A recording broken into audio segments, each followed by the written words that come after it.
Here we are, back again doing this on a Tuesday. Now, last Tuesday when I did this, it worked out pretty well. And maybe Tuesday is a better stream day than Monday. I have no idea. But I like Tuesday because nothing else is going on. So let's go do some things. Tonight is tonight's a lot. Tonight is super duper a lot. It's a continuation of my most popular recording ever, flat out. Like you look at all the numbers, Every Sentence is a Camera was like the big thing for me, and I had always intended to immediately follow it up with part 2 and part 3, and so on and so forth. Like do it every week for a couple weeks, and for any number of reasons, I just didn't. I should have. I just didn't. So tonight, I'm really looking forward to a chance to do something substantial and get something down that I think will really genuinely help people. I truly do. This is probably some of my favorite stuff to teach, favorite stuff to talk about, and I'm pretty excited to be doing it. So give me 30 seconds to go type a tweet, and then we'll get started. I hope you're doing well.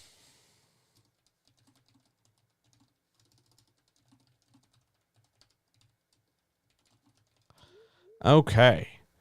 Shall we get into this? I don't have any intro music. We're just starting from scratch. But yeah, let's do it. Let's do it. Why is this being persnickety? There we go. Okay.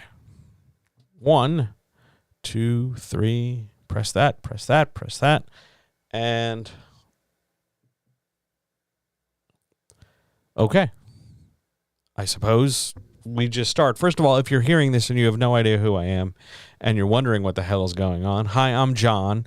It's my job to help you write better, and this is Every Sentence is a Camera Part 2. Part 1 is way back on the YouTube channel. If you're watching this on YouTube, by the way, hi. If you're watching this on Twitch, hello. And if you're listening to this after the fact, it's delightful to have you here. Thanks for putting me in your ears.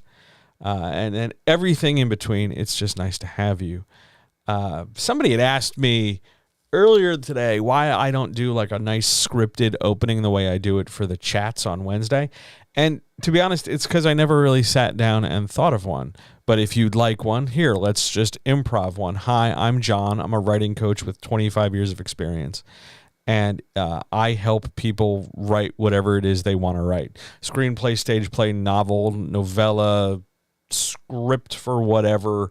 If it's creative and it has words, I would be more than happy to help you make it better, make it complete, finish it, start it, embellish it, develop it, publish it, whatever it is you want to do. That's exactly where I want to be. And I teach a very comprehensive and practical style of writing advice that I think is better than the dry-ass academics, primarily because that advice kind of loses its luster after a while and requires you to know a lot of stuff that ultimately doesn't serve you in your own work. Whereas I'm going to try and talk to you in a way that you can actually apply to your own stuff. That said, I want to really make clear what exactly Every Sentence is a Camera conceptually so that we can get into part 2. So let's recap part 1 so that, we're just all using the same idea. Every Sentence is a Camera is the idea that whatever sentence you're writing, be it dialogue, exposition, narration, the description of a couch, the moves in an action beat, whatever, that sentence has a functional responsibility to put an image in the reader's head. And each sentence has the necessity or the need or the urgency to either introduce new information, something we don't already know as a reader, or expand on existing information, stuff that we have known as a reader. If a sentence isn't doing that, if it's not bringing something new to the table or expanding something else, it's kind of questionable what that sentence is doing. Now, that's not to say that every sentence has to do like the maximum amount of everything. It's not about going like full throttle, no brakes all the time. It's a matter of just doing something. You just can't sit there. You just can't take up space and fill space. It has to be purposeful. And in order to do that, we default back to the most basic rule of storytelling. Writing is the act of making decisions. So those decisions you make matter. And that is equally true when we are trying to lay out sentences, be they exposition or character or internal monologue or the description of a pair of sneakers or anything in between. You have to decide what it is you're trying to put in the reader's head and then find the best arrangement of words to deliver it in the way you mean at the time you mean it.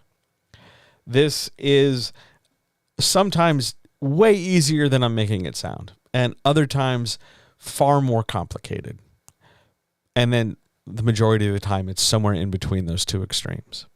Every sentence is a camera is a nice shorthand to sort of encapsulate the idea that your imagination is ideally cinematic to some degree. And you are taking that sort of movie-esque approach and not just using it to breeze through things, but instead to be deliberate and develop the things. Just because we watch a lot of TV shows that prioritize like a high-speed edit, we're going to cut from this to this to this to that to over there, and what about this and what about that, doesn't mean your writing has to duplicate the editing style, but your writing has to duplicate that visual, audio-visual, full sensory expression. It doesn't matter how you edit it or chop it up. It matters how you get it on the screen and the reader's imagination in the first place. That's every sentence is a camera. Understanding that is a nice stepping stone to move into this, because tonight, unlike last time, I have tools for you. I have specific examples. Now, some of them, most of them, are fabricated and I made them up. I didn't pull them from regular text because when I was making these graphics, it was super early in the morning and I was trying to get everything done before breakfast. But the examples are good and clear. And I hope if you're watching this and looking at the slides, then this will be clear enough to you. For those listening, because this will be available just as a podcast in a couple hours, if not tomorrow, definitely, I will read everything out and try to explain it as I go. So bear with me, and your patience will be greatly rewarded for sure. But my goal here is to functionally teach you how to write in a more cinematic style in what is now 2 videos rather than just 1. We ready to do this? We ready to get started? Let me just move my cat and we will, thank you, we will get going. Here we go. So I hate to hit you with a big slide right up top, but we're going to do some math tonight.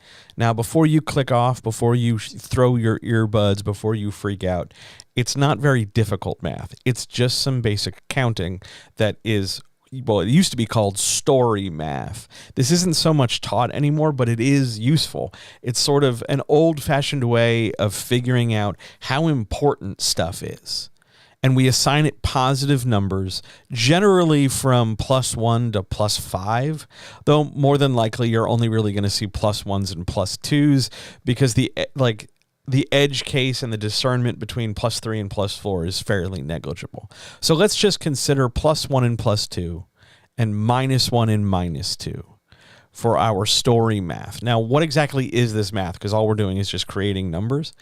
It's the idea that we're going to take numbers, positive or negative, and assign them to the words and phrases we write on a sentence-by-sentence basis so that we can address sort of the quality, how well we are using this phrase or how well we are getting across our idea via this phrase, how effective it is, how descriptive it is, how evocative it is, how fill-in-the-blank it is.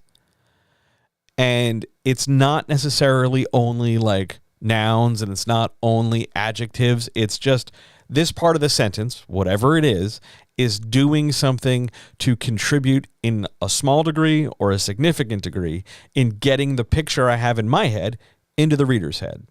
When we're doing a pretty good job with that, we're going to assign it a +1. If we're doing a real good job, we're going to give it a +2.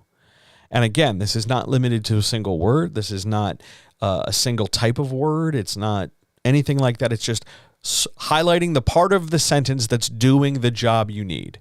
Sometimes that can be the whole sentence, because if your sentence is a single word, then yeah, sure, slap a positive on it. You're going to assign these positives. You get to put your confidence out there and go, I think this phrase, whatever it might be, that feels real +2 to me. Great. Give yourself some credit. I want to point out that there's no limit to the number you can accrue. You can flag everything as +1. It might not be accurate. It might be just you being +1 happy and stamping it around. But you assign your positive numbers. Now, why do we assign our own positive numbers? Because if left to our own devices, the majority of us would assign negative numbers. Assign it the sense of like, oh God, I'm doing terrible at this. This thing sucks. I don't know if it's any good. This is a mistake. I'm terrible at this. And you'd immediately just vote yourself down so that you'd be giving yourself -1 and -2. Oh man, I don't know if what I'm saying is clear enough. The less clear something is, the greater the negative number we associate with it. However, we don't assign our own negatives, because that's a great way of just sort of perpetuating the idea that we're not good enough, and ultimately we're trying to do the opposite. So we assign our own positive numbers based on our assessment and our thinking and feeling, and negative numbers, though not frequently used, negative numbers used to be, back in the day, assigned by critique partners and editors, some agents, if you get some of the older ones, and any kind of publishing professional who's looking to really dissect and understand story. It's not that the word is bad. This isn't about good and bad. This is about how well is this word or this phrase doing the job you're intending it to do. Is it not necessarily the clearest, but is it the best word for the job? Is it carrying that emotional punch you want? Is it clear in its description? This is not a call for like find a magic number. It's not like every sentence has to be 3 or something. There is no limit. There is no magic number, but there is value in using +1 and +2 or -1 and -2 for the sake of organizing our ideas, because when it comes time for a revision, those -1s and -2s are the first place we look to see if we can rewrite something to do a better job. And the +2s are definitely things we want to try and keep over the course of revision because we feel really strongly about them. It's a way of kind of codifying as a writer, our interest in something, or from a reader perspective, making sure we have a firm sense of how well we're doing our job of putting that movie in somebody else's brain. You assign the positives, somebody else assigns the negatives. And it's really just about getting the idea across and how well you're doing it. Because writing is the act of making decisions, and story math is the way we don't necessarily grade our decisions, but it's how we evaluate our process so far. So throughout these examples, you're going to see +1s and +2s in places because I'm trying to indicate how effective or not effective a particular turn of phrase is. One is not better than the other. It's not like we're going to use this to justify never using adverbs. And it's not like we're going to use this to, catch passive voice. We have different tools for those sorts of things. This is just a matter of, do I dig this thing I wrote? And if so, how much? Think of it that way. On we go, though. Our first tool tonight is descriptive weight. That's W-E-I-G-H-T, weight.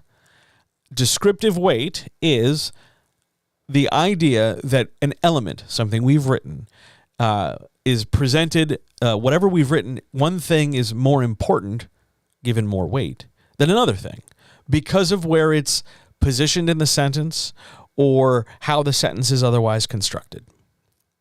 So we deal, for the most part, descriptive weight deals with position. Position is just a way of saying, where is this word in the sentence? Is it near the front? Is it near the middle? Is it near the end? Is it next to the verb? Is it next to the object? It just talks about its placement in sentence. There's no extra, though grammatically there are rules and bullshit nonsense things that some professor somewhere will grade you on to understand the better qualifications of position. They are ultimately unimportant to you if you're just trying to write your romance novel or your fantasy novel. So just understand that when I say position, I'm asking you where a word is in a sentence. Normally we assess this in terms of its utility, meaning how well it does the job we're trying to do, which means you, from a writer standpoint, have to understand what it is you're trying to say. And if you ever run into a situation where you're not sure what you're trying to say, it is incredibly common to overdo descriptive weight, to just throw more words at a problem. And, because eventually I have to get one of these things right, just quantum mechanics says so. So if I chuck 7 adjectives at one of the, at the problem, one of them has to work. And that's true. One of them eventually has to work. But the point fundamentally is we want to try and not take that much time and space up, because otherwise you'll be here forever.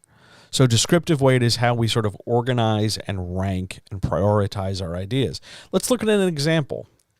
So first we're going to talk about positional descriptive weight, which is the idea that specifically because of where the word is in a sentence, we are assigning it a grade, a number. Grade's not the right word. We're going to give it some story math in order to make sure it's being effective. So in our sample sentence, the ragged shirt hung from his frame in tatters. And we're looking in terms of what words we're weighting, what words we're making most important, what words are doing the big heavy lifting that are being clearest in their descriptive job. We're going to first flag the strongest word, and that's going to be hung, because it's going to paint a very specific picture different than like sat or draped or was on his frame. Hung is real clear, so we're going to give that a +2. And then we're going to look at some of the other words in the sentence. Ragged is a great descriptor to describe the state of the shirt, and that we're going to give that a +1. And then in tatters helps qualify ragged, maybe a little bit too much. Maybe ragged and tatters are a little too similar for some of our tastes. And then while I'm going to flag it as a +1 because I like this idea of a real threadbare worn shirt that's kind of just shredded at the bottom and it's a big piece of fabric hanging on a real skinny frame. I like that imagery for what I'm intending to do in what would be later examples if I had written more sentence. But maybe you think ragged covers all the same ground tatters does. Or maybe you think tatters is great and ragged sucks. That's up to you. That's completely okay. We don't all have to agree on the math here. We don't all have to agree on the priority and the numbers and things. But we just want to make sure that if our job is, in this sample paragraph that's not on the page, but if we were writing a paragraph about a person who survived a shipwreck and who had been badly starved and was clinging to life, we'd probably have a sentence about the ragged shirt hung from his frame in tatters. Because what we're trying to suggest and what we're trying to do is paint that picture and lock the reader into that visual first so that we can use other sentences down the road to develop things emotionally or descriptively or internally if we get inside the character's head. But we want to start by giving them something to picture. And for me, the ragged shirt hung from his frame in tatters really does that. Now, on this frame, and somewhat secondarily, but on this frame, there's also the story math. We have +1 for ragged, +1 for in tatters, and a +2 for hung. 1 + 1 + 2 is a +4. Generally, the higher positive value we can give a sentence, the more likely we're to say that this sentence is doing a clear and effective job getting the idea across. And I want to repeat myself from before because I think I could say it clearer this time. Just because I'm talking about it being clear does not mean we're talking about a sentence that is like real minimalist or really devoid of development or adjectives or description. We're not trying to say a thing in the fewest number of words possible. The quantity of words doesn't really matter because this is just the idea I'm getting across, and these are the words I'm using to get it across. You might have the same idea, but present it to the reader in a completely different way, and both will be absolutely fine at doing their job. The point here is to teach positional descriptive weight. Where a word sits in a sentence matters.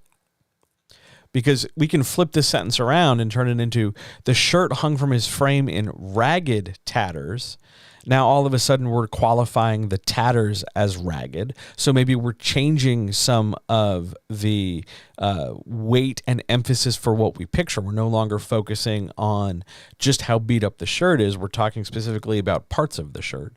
But maybe we're going to, flip things around and talk about his frame. So maybe the shirt hung from his ragged frame in tatters. We could do a lot to reposition some words. And that's before we even get around to changing the words. Maybe we don't like ragged. Maybe we like nearly destroyed or barely hanging on or partially disintegrated. We can find lots of different ways of evoking a particular image depending on what that image is. But our goal for this sentence was to start a visual image. We've done that. Positional descriptive weight is super common and super useful. It is not limited to adjectives. It can include verbs. It can include nouns. It can include phrases, prepositional phrases, verb phrases, noun phrases, all that stuff. It's just about getting the image in the reader's head. That's positional descriptive weight. But wait, there's more. There's supported descriptive weight. Now, supported descriptive weight isn't as sort of obvious as positional weight. We're not necessarily looking for specific words in specific spots. We're looking now for a cumulative effect. Now, maybe that's one sentence, maybe that's a paragraph, depends on what it is we're talking about. But the total number of things put together, be it in one sentence or multiple sentences, the total amount of stuff. So all the plus ones, all the plus twos, come together to paint that picture.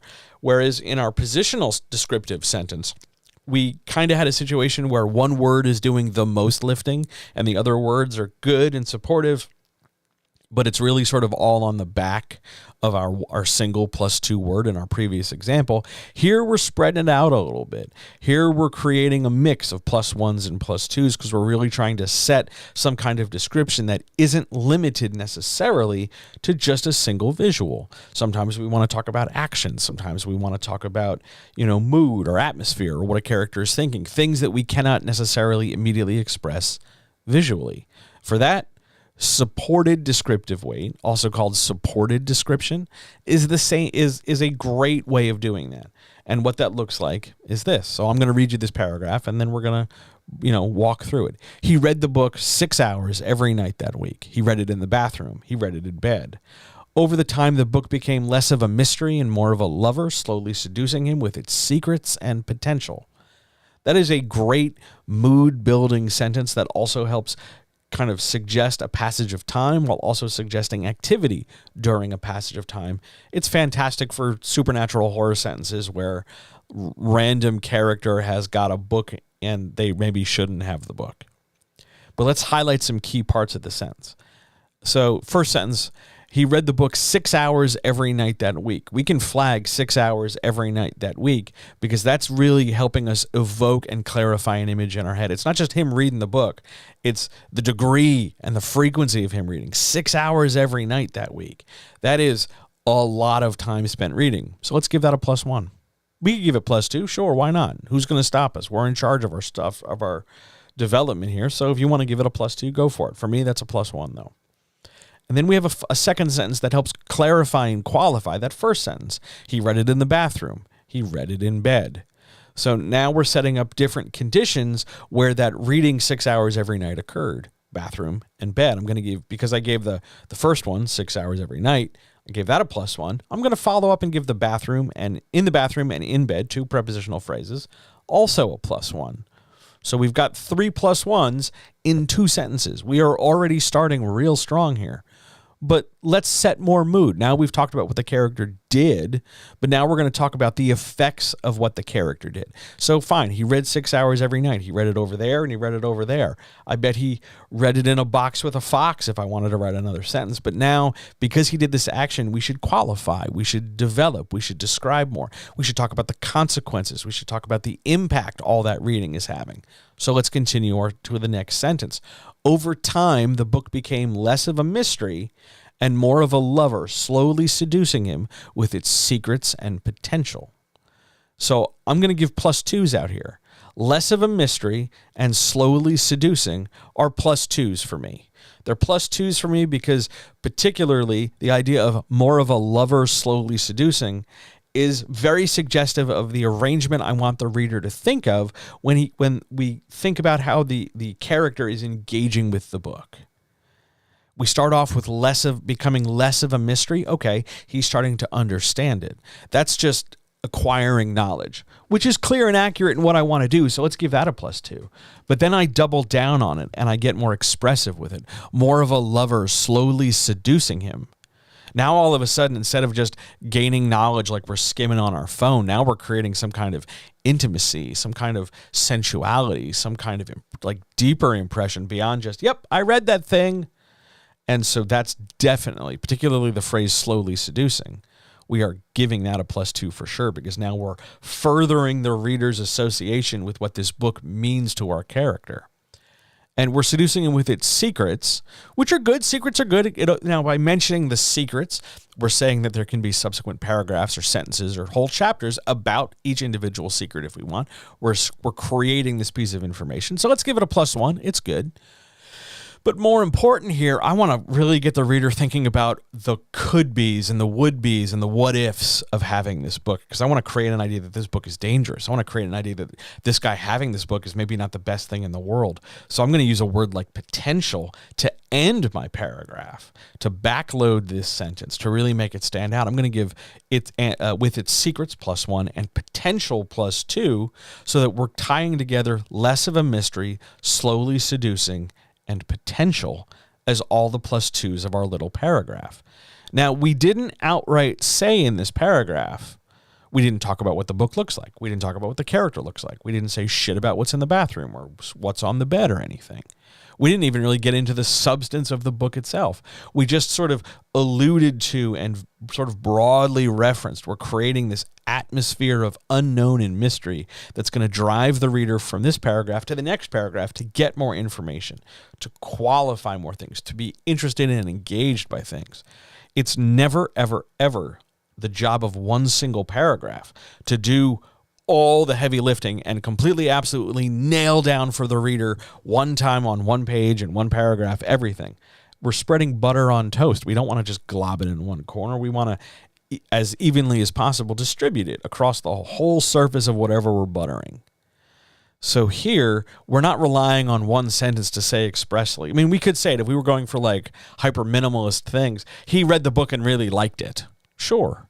But that's maybe not what we're going for. Maybe we want to create that atmosphere and that mood and help draw the reader in and give the book an air of mystery or seduction or potential. So that's why we frame our later sentences in the paragraph that way. What we're looking at now, story math-wise, is 1 + 1 + 1 + 1, +2 + 2 + 2, 4 + 6 is 10. This now, because we're giving this a 10, not that 10 means anything other than we just have a collection of 1s and 2s, but because of how impactful and evocative and creative this sentence is.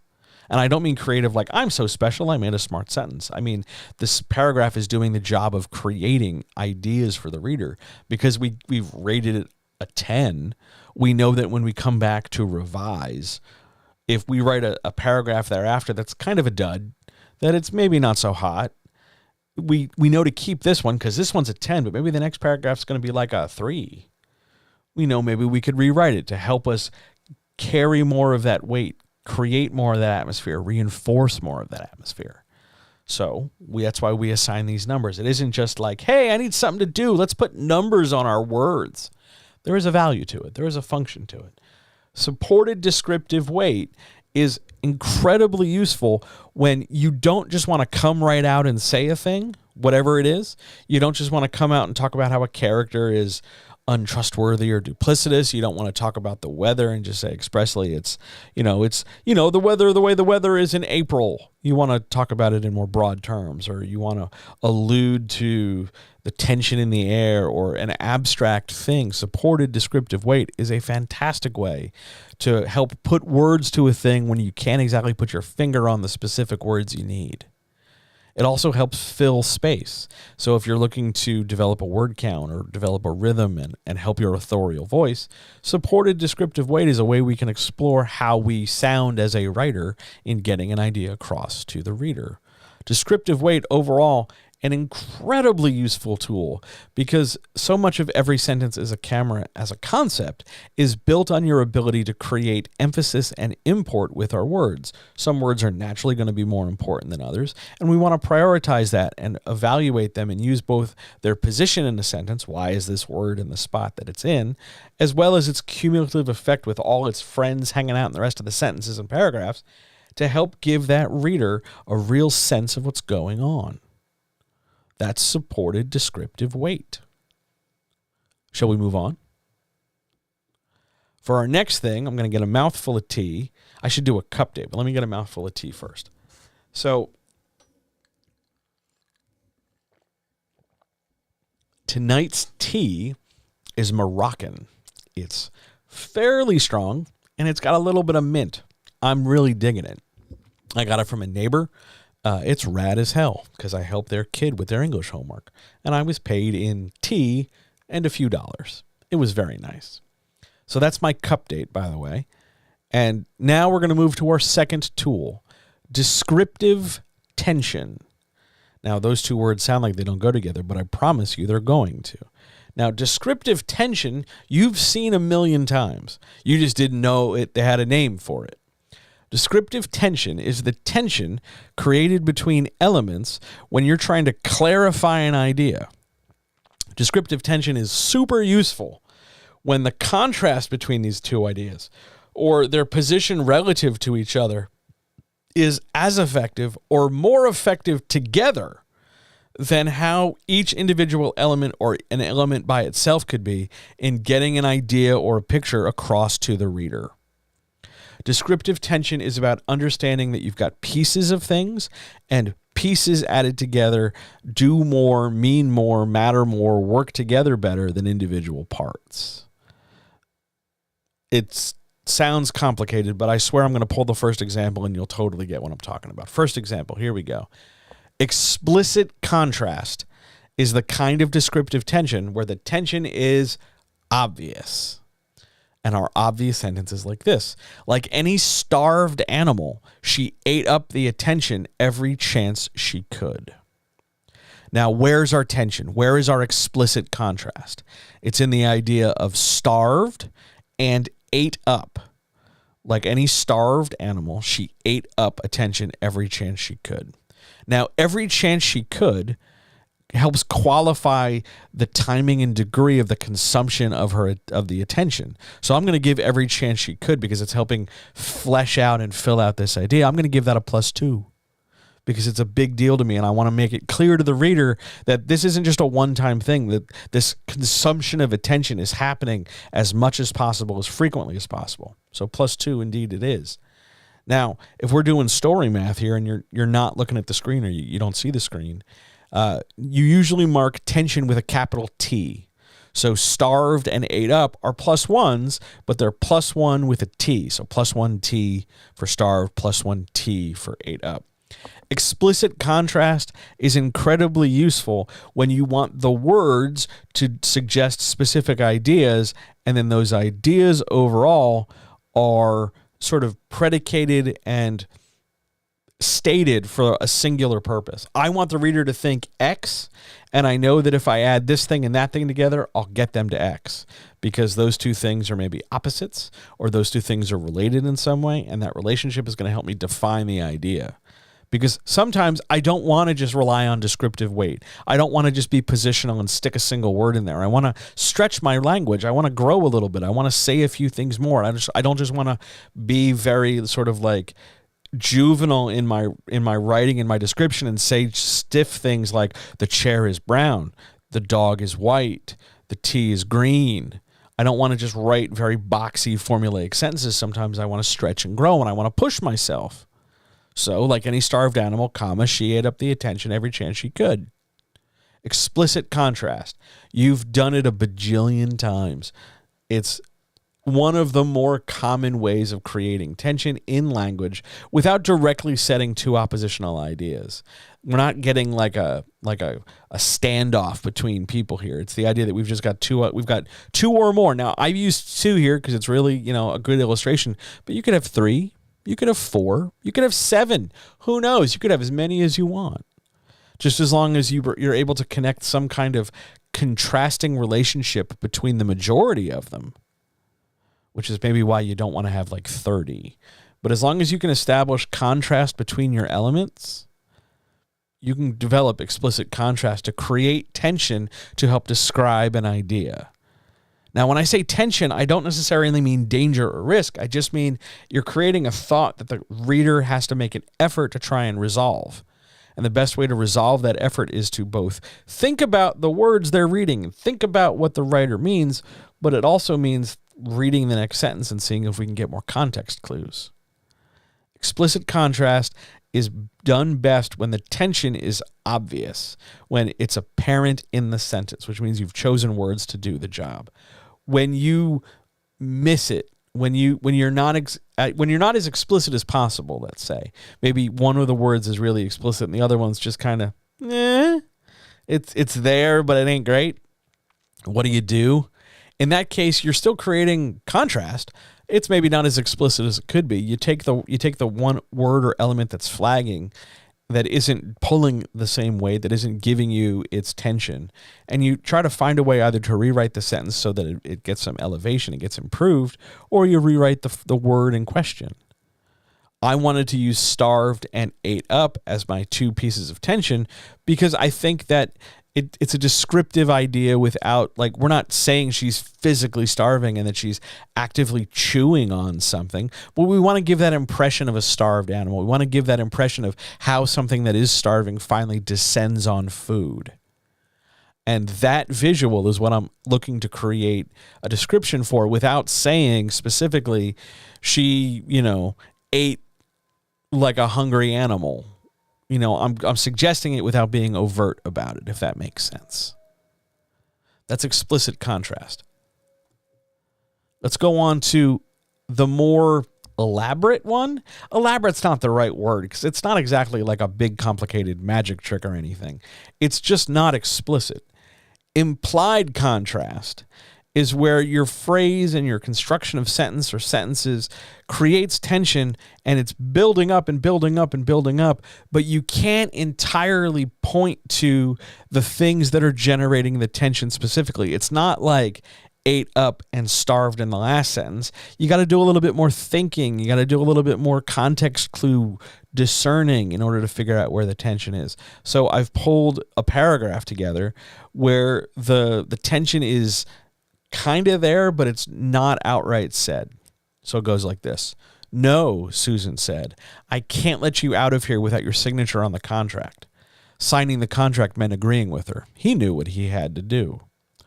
Now, the critical thing I'm going to flag with a +2 in this little paragraph is Susan's statement that she can't let you out of here without your signature on the contract. Because I like this idea that Susan is generating a threat.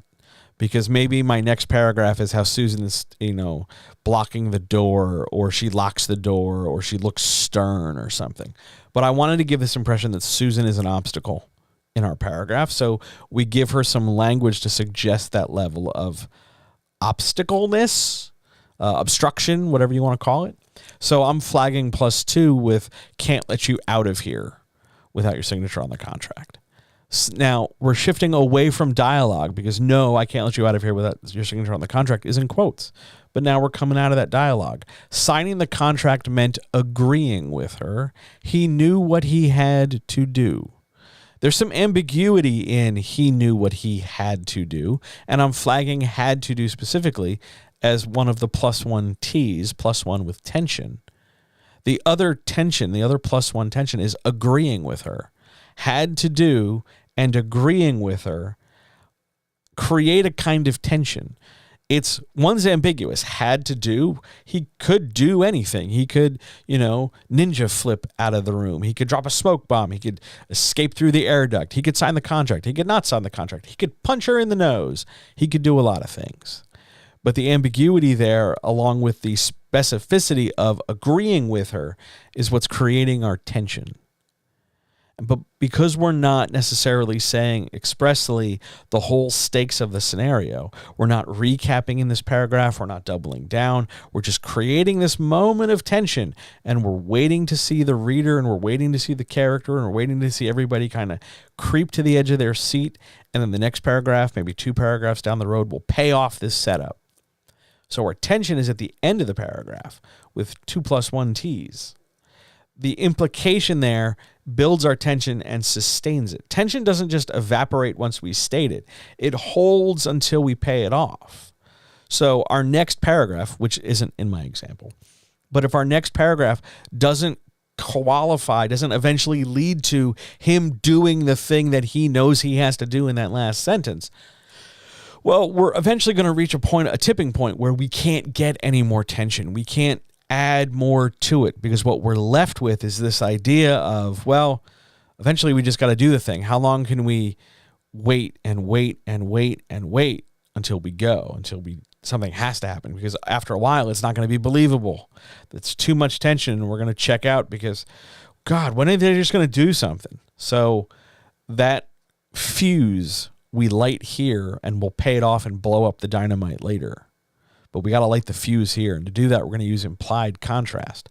The idea that tension's being built, even though the thing doing the tension maybe isn't said outright.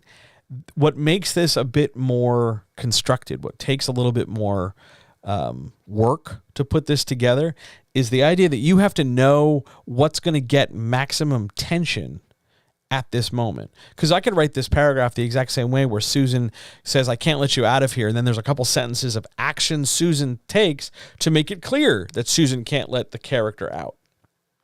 But by holding those actions back, by waiting for them another paragraph, by sticking them somewhere else, we are drawing attention to, before the actions, we're drawing attention to the character knowing what they have to do and knowing the implications of what happens if they do sign the contract. So we're centering it around the contract needing a signature and the potential problems thereof before we get to, well, here's what Susan does and here's what the character does, and back and forth and back and forth. Implied contrast is great for building tension or developing ideas. Let's keep going. Next, we get something we're a bit more familiar with. Active tension. I'm going to get another mouthful of tea. I did not realize we were moving quite as quickly as this, so bear with me while I catch a mouthful.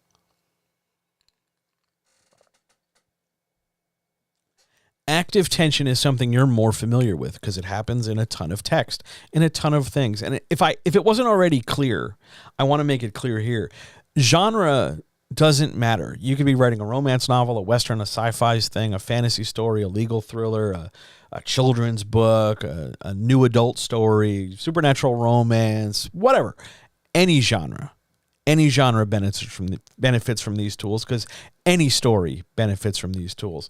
And the ultimate goal overall is making every sentence a camera. Active tension is the next tool we're going to use to do that. And active tension. Now, I'm going to read this thing verbatim, and I apologize because it's a little bit long, but it's the easiest way for me to get this idea across. Please know that this description I'm about to give you, this definition, is the simplified definition, and there are some textbooks you can get out that have like 4 times as much detail, but I think this works. Active tension is the tension created when the elements of the sentence suggest events are happening or are about to happen. The tension in active tension is a result of the reader's anticipation and expectation as to what's going to happen when something happens. Subverting those expectations is often useful for our story development. The idea that something is about to happen doesn't mean there isn't something happening. We're not constantly waiting and waiting and waiting. It's just that the tension comes from the unknown of what could happen next. Tension happens when we don't know what's coming, and we leave ourselves and we leave the reader with a question of, huh? Or I wonder what's going to happen next, or anything like that. That tension is critical for maintaining engagement. Now, if you're out there and you're nervous because I just brought up the magic E word, engagement, please don't assume that your reader is looking for the first chance to run for the hills, because they're not. No reader worth their shit is. It just doesn't work like that. Don't freak out that you have to constantly just create tension, because you'll give yourself an aneurysm and your reader will have a panic attack. And neither of those conditions are good. So rather than trying to hyper manufacture tension, just know that when it's time to get tense, we're doing it based on anticipation and expectation. So let's look at a great example of active tension. It's a paragraph. The timer ticked down, 30 seconds. The last siren quieted, 26 seconds. The power flickered, 20 seconds. Anna looked at her hands, 18 seconds. She ran for the basement stairs, not thinking twice about Dale and only thinking about the river. Now, to be fair, I have no earthly idea where you would use this paragraph. I guess Dale has captured Anna, kept her in a basement, and there's a river nearby that Anna can use to escape. Maybe Dale is like a weird creeper, and Anna is his, fight back victim kind of thing. But let's look at the tension we've created in this sentence. Or paragraph, rather. We started with a strong sentence to set the scene, to create a concept in the reader's head. The timer ticked down. So we immediately create in the reader's head literally a timer. Maybe that's what we want. Now, whether that's a Mickey Mouse alarm clock or a digital watch or one of those old LED clocks from school or a stopwatch or who knows what. But we're creating specifically the image of a timer first thing. And then our next sentence furthers that expectation and anticipation by creating an amount of time, 30 seconds. And then because we're suggesting we're going to use shorter sentences, fragments in some cases, to really escalate tension because shorter sentences are read faster, so we keep our eyes moving, the last siren quieted. Now we're pulling away from that timer in the 30 seconds just for a bit so that I can give you another detail about what's happening outside. Whether that's outside the timer or outside the house or outside wherever, doesn't ultimately matter. But I'm drawing attention to the fact that I'm creating silence. The last siren quieted.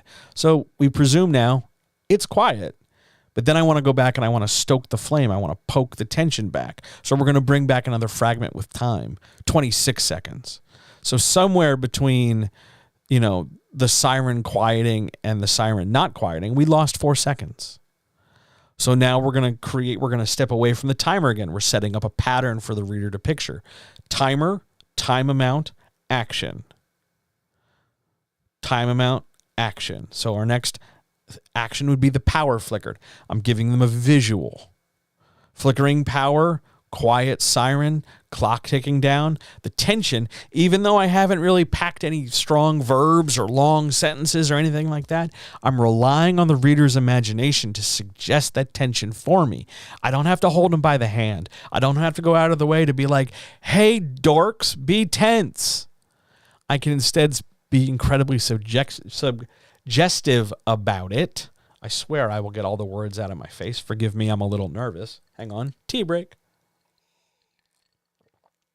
I don't have to spell it all out for them. I can be suggestive. I can let their brain fill in the gaps for me so that I don't have to spend all my time writing everything because I assume they're dumb and they won't get it. I can leave them a chance to be my co-collaborator with some of my story elements. So the power flickers. Now we have to pass more time, 20 seconds. Now, prior to all those sentences from 30 to 26 to 20, we have no clear idea what Anna is doing. Who knows what she's doing? Maybe she's hyperventilating. Maybe she's putting on pants. Maybe she's fumbling for her keys. Maybe she's having a latte. I don't know. I have no idea. But now, having created some tension and given a set of limitations, the ticking clock, for our paragraph, now it's time to bring in Anna. Now it's time to drive to the character. And we're going to have her do something. Maybe we could have her, jump out a window or ninja kick or drop kick somebody or, I don't know, put Dale in a heel hook or something. Who knows? But instead, I'm going to have her do something fairly benign and a little weird. She looked at her hands. Now, I don't know if there's going to be a paragraph prior to this or a paragraph after this that eventually talks about Anna's relationship to her hands. Maybe they're shaking. I don't know. I don't really care for this paragraph. It doesn't matter if what her hands are doing, but the action of looking at her hands, when you know there's a ticking clock, when you know we're running out of time, that's what I'm going for. because I want the reader feeling a tightness in their chest, more or less screaming at the book, "Hey, Anna, start moving. Don't look at your hands. Dork, keep moving. Let's go. Danger, danger, danger." That's what I want to suggest. That's what I want to create. So by drawing the reader's attention to the idea that Anna has just looked at her hands, okay, she's eating up time. So let's bring the time back into it. 18 seconds. Now, if you're looking at the visual here, I've pulled off something fairly clever that I'm proud of. If you look at where 30 seconds, 26 seconds, 20 seconds, and 18 seconds are visually arrayed in the paragraph, it forms a little downward staircase to suggest time passing and swift moving. Down, down, down, down, down. Hop, hop, hop. Speed, speed, speed. That's a different tool for a different time. We'll talk about it later. Not tonight, but maybe in part 3 we'll talk about that kind of constructive tool. But for now, I want to keep the reader aware of 2 things. 1, there's a timer and it's running out of time. 2, Anna is wasting time. So now, at the end of the paragraph, I want to really just kick things into gear. So we have Anna running for the basement stairs, and she's not thinking twice about Dale. And if she's not thinking twice about Dale, I want to give the reader an idea of what she is thinking about, because I want to create that contrast again, not thinking versus thinking. So we're going to have her think about the river. What river? I don't know. There's a river. Who knows? Maybe I described it earlier in the book. Maybe the river is a metaphor. Maybe the river is, her safe space. Maybe the river is literally a body of water. I don't know. Doesn't really matter. Not critical. But the point is, I'm trying to create and suggest an atmosphere here. And I'm using short sentences that yo-yo the reader's attention a little bit to really create active tension. Now, just before we go any further, did anything actually happen in this? Did any event occur here? Yeah, sure, lots of stuff did. The siren quieted, the power flickered, Anna looked, and then Anna ran, and maybe Anna thought, but that's to a lesser degree. Or she thought while running, so maybe we split the focus a little bit. But stuff happened, but it wasn't like big giant stuff. It's not like Anna used her mind lasers, or, Dale used telepathy. It was not super effective. I don't know. But the point here is we don't necessarily need a lot of action to create active tension. The active part of active tension is that the tension is happening and it's ongoing and it's right here in our face, and we have to deal with it and feel something about it. The other kind of tension, which I didn't make a slide for because it's not a thing tonight, the other kind of tension is delayed tension, which is the idea that eventually this is going to come around. Eventually it's going to be a thing, whether that's later in the book, later in the chapter, 2 paragraphs from now. We've set something up and we're just sort of long-term delaying it, longer than the next moment delaying it, so that we can eventually do something with it. That's usually reserved for more big plot things or just larger construction things that you at this exact moment don't want to deal with, but I'll get to it later, that kind of thing. Active tension, though, is probably going to be one of your more useful tools because it immediately commands reader attention. It is very hard to feel disconnected and bored by short sentences very punchily moving us forward. It's a small little trick. And notice that we're using fragments. Notice that we're using short sentences on purpose. The longest sentence is the last sentence of the paragraph. Why? Well, because up until that action, up until her running for the stairs, I want to create momentum. I want to create speed. I want to pick up that writing tempo and really give us a sense of like, okay, we're gaining urgency. Come on. And then when we get to that longer sentence, bang, we're off like a shot, like the start of a sprint, and she just takes off. And we let our sentence run long the way our character is running for those stairs. And then with the idea of 18, 20, 26, and 30 being sort of visually arrayed as stairs in the paragraph, I'm reinforcing the idea of stairs. But for the majority of people, that's like an extra layer of nerdy on our Sunday that we don't entirely need to worry about. For now, we're just looking to create tension and manipulate it through a paragraph. I want to stop real quick and thank everybody for being here, and point out, and I forgot this, that tonight's, if you're digging this, the two things you can do. One, you can go over to patreon.com/John Helps You Write Better and check it out. It would mean a great deal.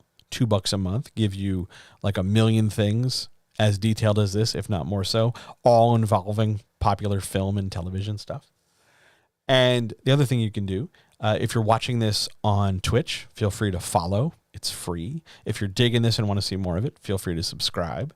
If you're watching this on YouTube, please don't forget to like and subscribe and click the notification thumbs up doohickey thing so that I know you're digging this, so that I can keep making more stuff like this.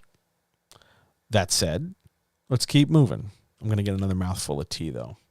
And then we'll get into action flow. Questions so far? Everybody good? I haven't even looked to see who's here. I apologize for my obliviousness with that. I wasn't trying to ignore you. I was just sort of like nervous and I'm going. So thanks for being here. It really does mean a lot to me.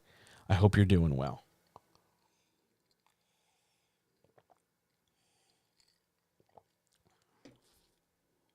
I am impressed with this tea and the real subtle mint that's coming through, because I'm not normally a mint guy, but I'm digging it here. Yeah, absolutely. Happy to help you. Thank you. And if you, really, honestly, if you have questions so far about anything we've talked about, feel free. Like, fire away at any time. We will have more chance for questions at the end because we're almost done. But by and large, like, I want you to ask questions, and I want you to ask questions that are simple or complicated or hyper specific to you, or, you know, whatever. I want you to ask questions. I want you to like get this stuff. I want you to have these tools for your toolbox. So let's do action flow. Action flow is the way we move from one element to the next. Now, hang on. There's a question in chat. Are gerunds a massive problem in writing? What an excellent question. Now, a gerund is a word that ends in ing, if you don't know what a gerund is.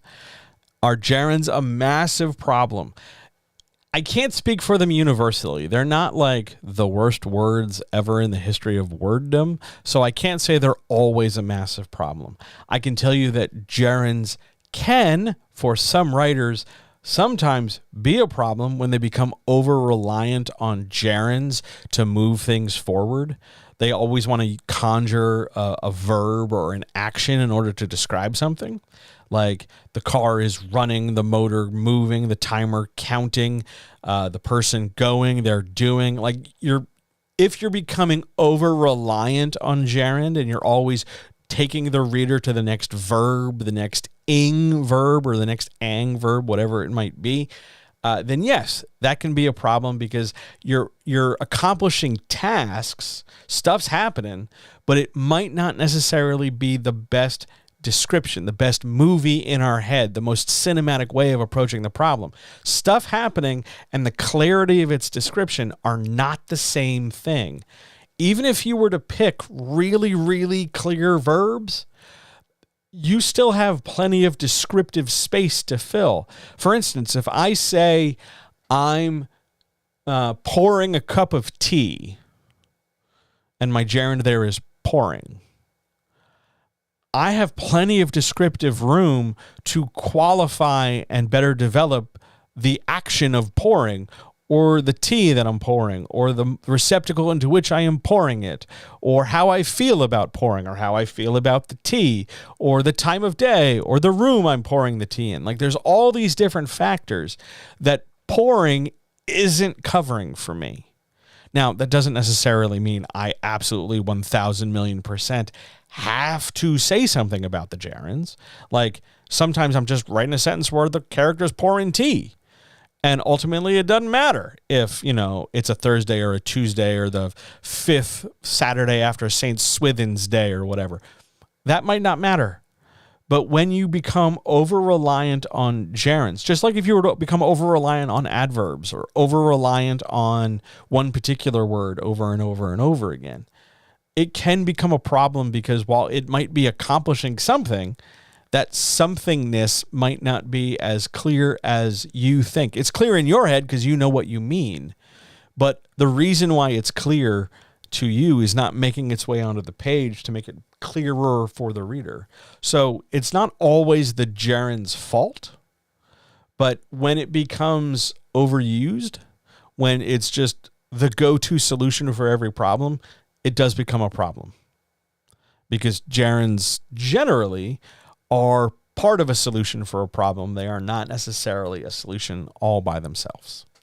But you can totally use gerunds and all the time. It's just it's another word, just like anything else. But being purposeful, being aware of the gerund and aware of what it suggests or what part of it, like when I say pouring, as in pouring tea, it's going to put a specific picture in your head. If I don't care, if it's not that big a deal, I'll go with pouring and leave it alone. But if I need you to see my shaking hand while I'm pouring, if I need you to understand that I'm thinking about something, so I'm distracted as I'm pouring, I have a responsibility to get that other information out to you. So it's not the gerund's fault that I'm not putting the extra information out. It's my fault. I just got to say more things. It's not the gerund itself, but gerunds can be a problem. I hope that answers your question. I know that got a little bit kind of windy, so I hope we were able to navigate through that for you. Back to action flow. So we're moving from one thing to the next in the way that all the, cumulative impact of stuff, this plus this plus this plus this, is suggestive as a relationship between all the events. We're going from A to B to C to D because we're trying to create a relationship between A, B, C, and D. It's quantity of things, but also the quality of each thing as way in order for us to describe a whole set of actions. Instead of just saying like, I'm having tea. Hey, look, I'm using a gerund. I'm having tea. There's a whole list of what are called nested descriptors because they're involved in having tea, but they themselves are not the word having. It's the cup, it's pouring, it's the water, it's the tea, it's the steeping of the tea, it's me drinking it, it's me putting the mug down, this, that, and the other thing. None of it is specifically the word have, but it's all the stuff related to the idea of having tea. That is an example of action flow.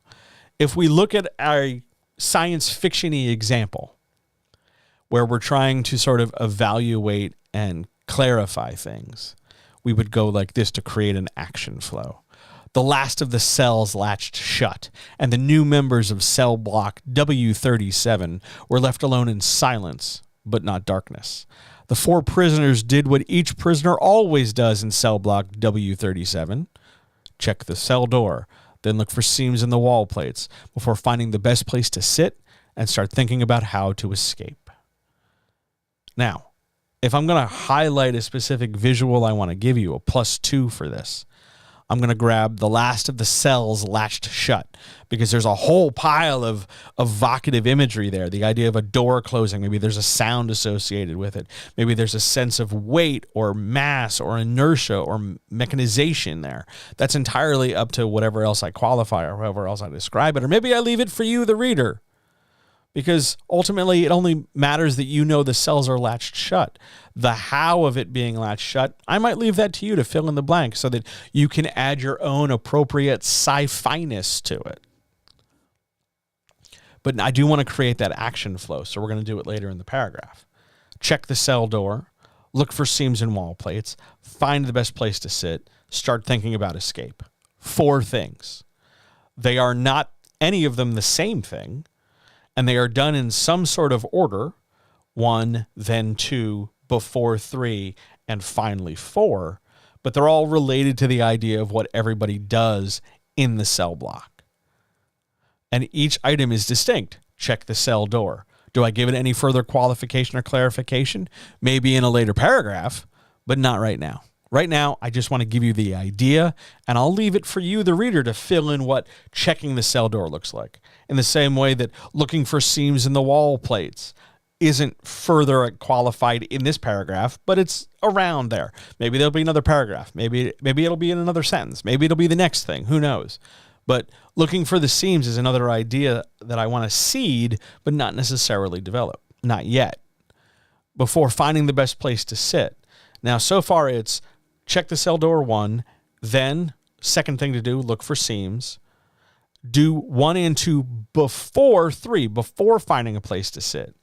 And then the last, after we have found a place to sit, start thinking about how to escape. There is a procedural organization to these 4 things. We are creating the idea of essentially a checklist. This, and this, a flow and a movement and a progression.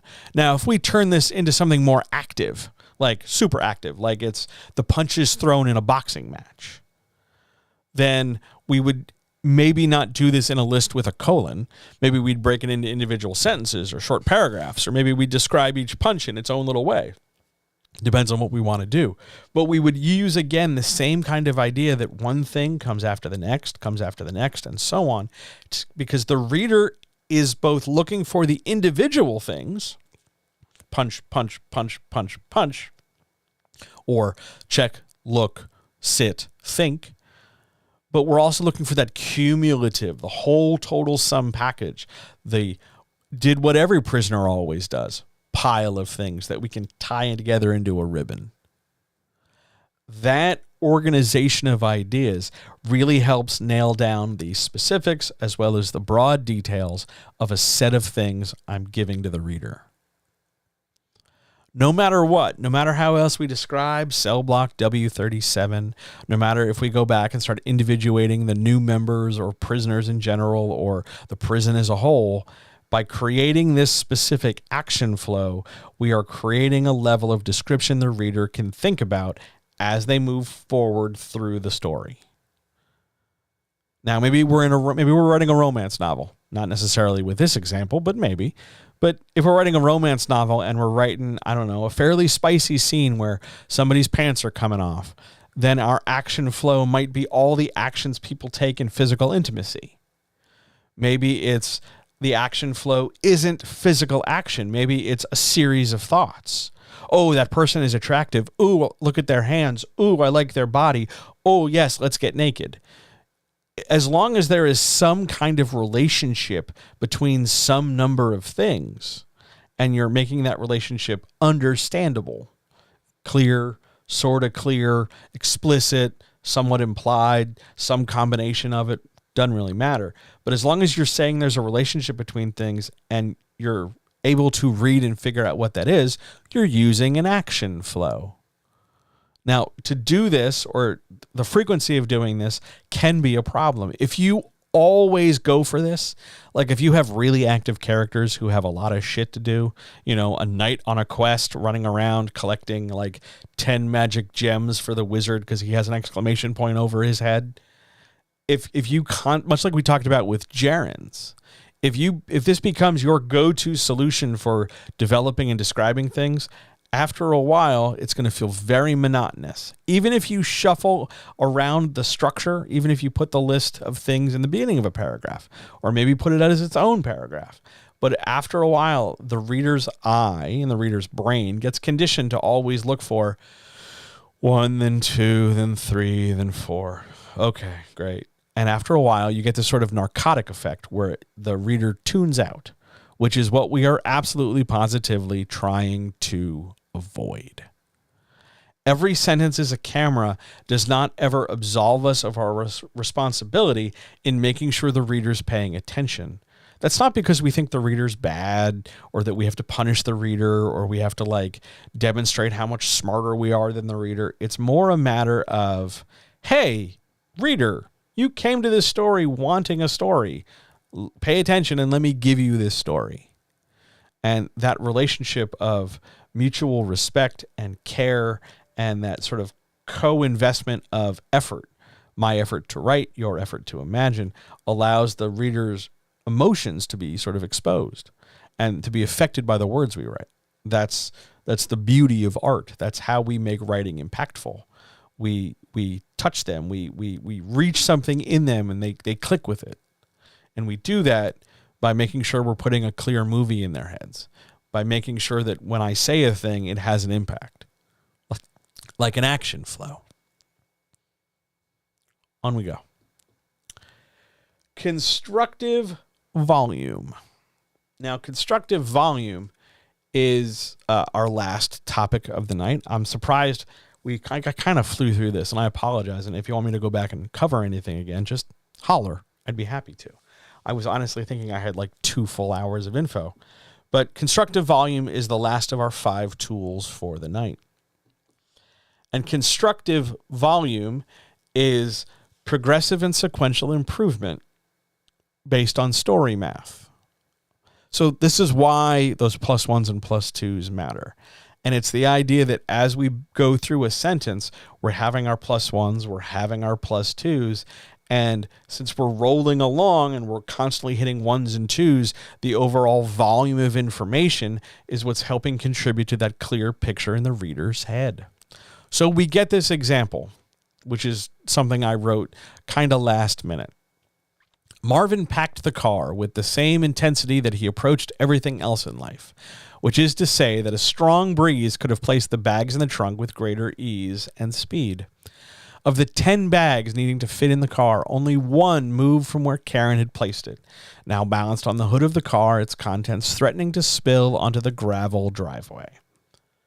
So let's go through this real quick and just take a look at the number of things that have been suggested and created that you're picturing in your head to some degree. Well, there's a dude named Marvin, and Marvin packs a car or is in the middle of packing a car, and Marvin's approach to packing the car gives you an impression of the sort of person Marvin is. The idea of a strong breeze placing bags in trunk with ease and speed doesn't mean there's actually a breeze.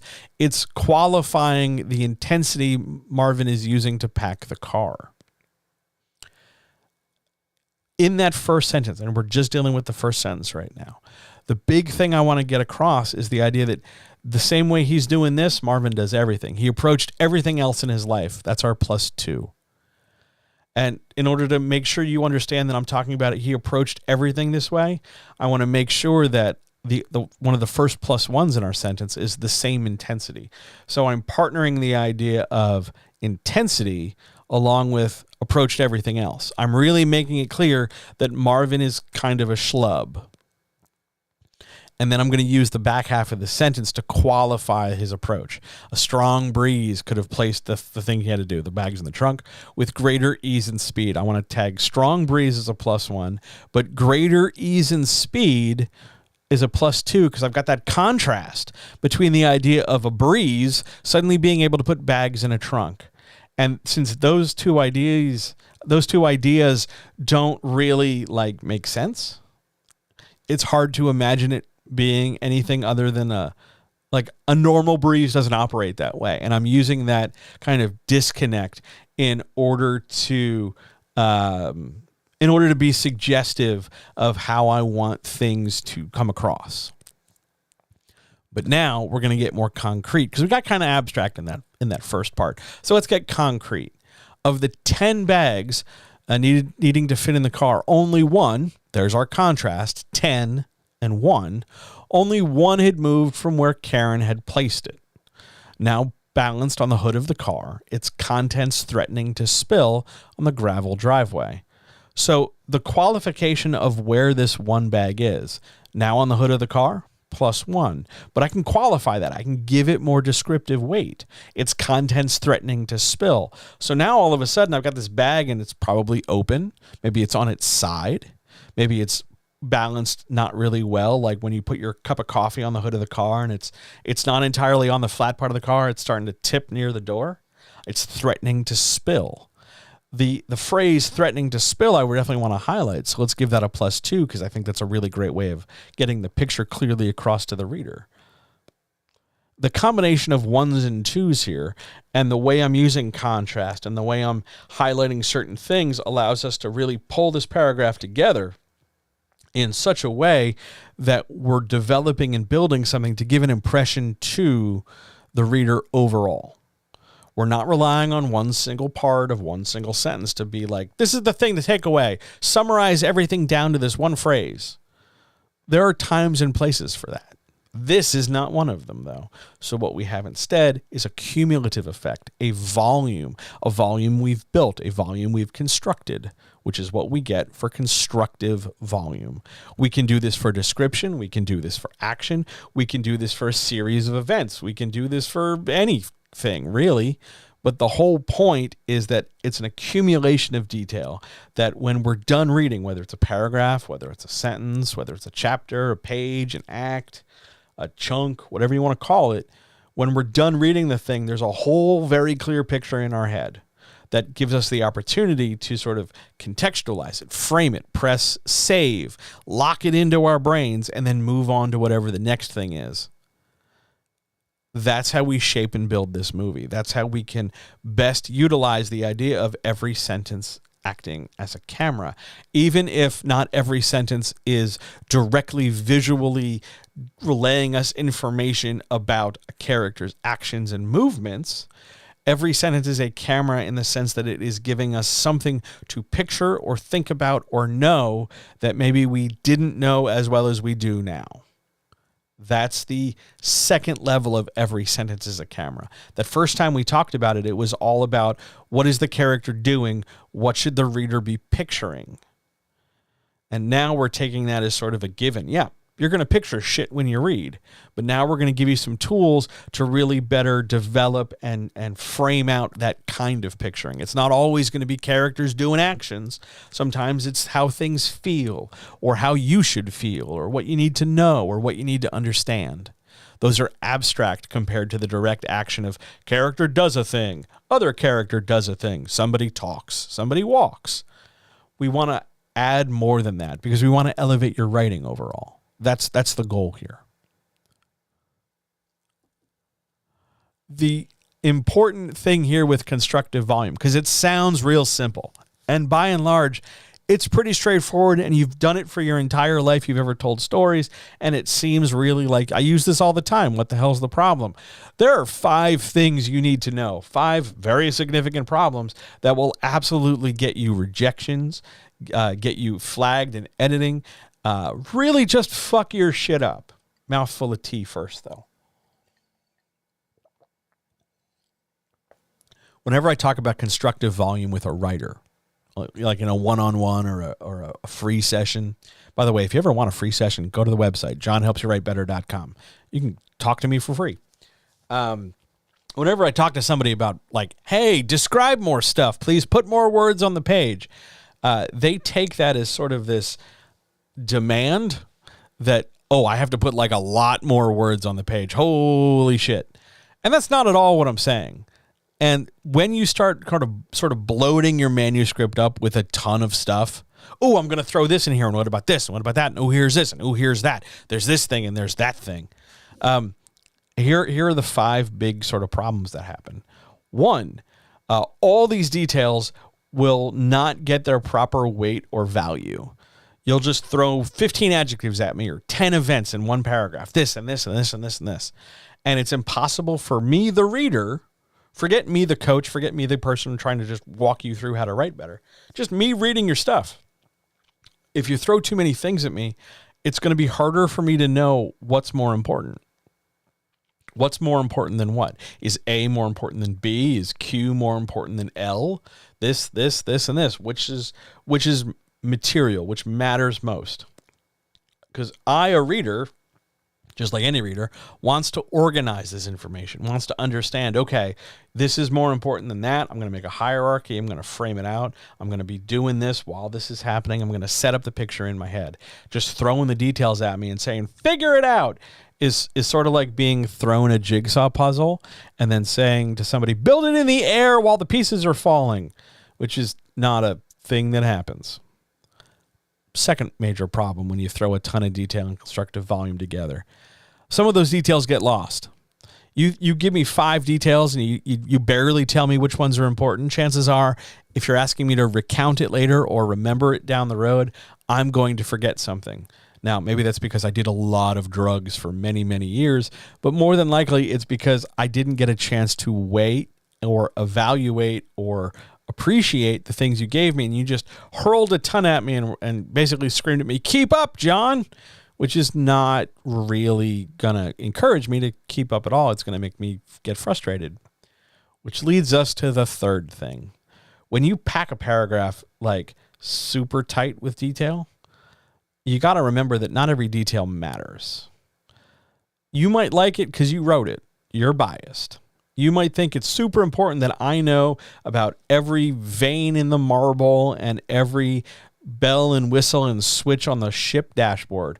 You might desperately need me to know right now in this chapter that one person's particular shirt, because you're being historically accurate, has this many buttons on it.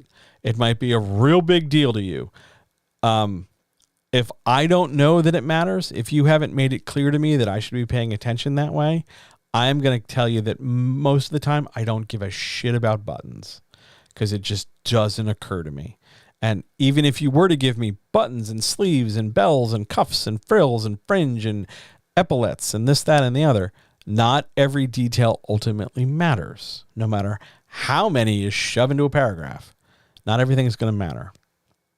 And as a consequence of shoving everything in its mother in a paragraph, the sentence or paragraph becomes a pain in the ass to read. You know, I consider myself a fairly savvy reader. I've been reading a very, very long time. I've read a lot of stuff. Now, I'm sure there are human beings in this world who have read more than me, but they're not the ones talking into this microphone. But I can tell you from personal experience that if sentences are hard to read because they're just super dense with information, they're maybe poorly punctuated as well, and there's no real sense of priority or where I should focus, and it's just kind of like a vomit of information, I am not going to enjoy reading it. I don't care how critical or urgent it is. If you've made it uncomfortable to read, I am going to struggle to do it, which is not a great position to put me, the reader of things, in. Likewise, from a more writer businessy kind of a thing, if you fatten up all your ideas with a million details and a million pieces of complication and this, that, and the other thing, all the tension you're trying to build, as your number of details grows, all that tension is going to start to evaporate because I've got to slow everything down in order to concretely lock into my head. Okay, there's 9 details here. There's this and this and this and this and this, so on and so forth, over and over and over. That, slows everything down. Now, maybe sometimes it's okay, and I want to be clear about this. Sometimes, yes, it is completely 1,000,000,000% absolutely positively good to slow things down. You want to describe something, you want to set something up, you're trying to build tension, you want to make us worry about the monster under the bed, you want to really make us linger on a particular feeling because we haven't had anything happen yet. We're waiting and waiting and waiting for the explosion to happen or something like that. We want that tension, slow everything down. But if we slow everything down and the tension isn't maintained, all you've done is basically just act like the world's most boring museum tour guide, and you've got us staring at a thing while you flatly and monotonely tell me that in the Paleolithic era, prehistoric man walked upright and, unlike the Flintstones, did not carve their television set out of stone. And you want to avoid doing anything like that. You don't tranquilize me. Don't yank all the tension out. But at the same time, slowing down sometimes, in some cases, is okay and even ideal. But if it becomes the default setting for your writing because you are just throwing everything at the reader, it's not going to work in your favor. It's not going to help. And while every sentence might be a camera in that situation, it's not moving nearly enough. It's not active enough. It's not being, decisive enough, because writing is the act of making decisions. We want that decisiveness. We want that clarity of focus. We want to know that you, the writer of this, have a picture in your head, have an intended movie you want us to view in our brain space, and that we're doing it. We're not just watching a very slow progression of, oh God, what is this, like 30 gerunds and 27 adverbs? And I think that's a set, like multiple semicolons. Don't do that. Keep things moving, keep things describing. You can always make another paragraph. You can always write another sentence. You can always keep us going along. That's what matters here with constructive volume. Are there any questions about anything we've covered?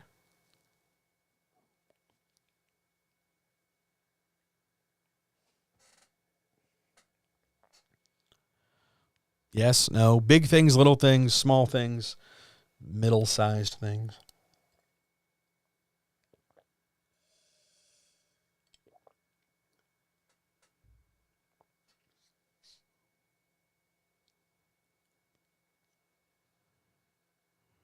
Shall we get out of here? Are we done? Possible. I do want to point out that this is going straight up on YouTube right now, and it'll be out on the podcast feed, shortly, 15 minutes tops. And this is the first stream of the week. There are multiple coming. Maybe we should go over that real quick. Let's get out of here and go grab the calendar for a hot second. Where's my calendar? So this, by the way, thank you so much for being here. I really appreciate it. I really appreciate all your comments, your likes, subscribes, your attendance, your questions, your interaction, all that stuff. Loved it. Thanks for being here. This is the first of 3 streams this week. Oh, man. I got to definitely stretch before we do the next one. Tonight was Every Sentence is a Camera Part 2. Tomorrow night is Wednesday, March the 20th. I almost said October for some reason. March the 29th. We'll be right back here, 7 p.m. Eastern for the Writers' Chat. The questions tomorrow, some of them are bangers. Some are quite spicy. Mostly, though, they're very, very good. They are really strong questions. You are, of course, very welcome right back here in Twitch and YouTube form for the Writers' Chat tomorrow. Now, Thursday, I've got something special, something brand new. A brand new series of videos, a brand new idea, a brand new just general thing that one of my really amazing friends suggested to me. If you follow me on Patreon, if you're a Patreon patron, you know that whenever we cover a movie every week, or whenever we talk about a TV show, or whenever we do a season of television or something, I often bring up the idea of how would I rewrite, how would I craft a story to fix its, to kind of fix the things that didn't work or make use of the tools we talk about when we're talking about dissecting a story. So if we praise a thing for its characters, how can we build it so the characters get even more attention? If we find a story where the plot falls apart in the end, how would we rebuild a climax? That kind of thing. I've never really done that outside of Patreon. Mainly because it never really occurred to me, and I've always honestly used that as a hook for Patreon. Hey, if you ever want to know how I'd fix this thing that everybody says is busted, $2 a month, please, and I'll fix all the busted things you want me to. But I think you're right. I think I should give this a try out in the big wild field and just show off what it is I do. So this coming Thursday, I don't have a graphic loaded for it, but this coming Thursday, I am developing How to Write a Better, or Writing a Better ...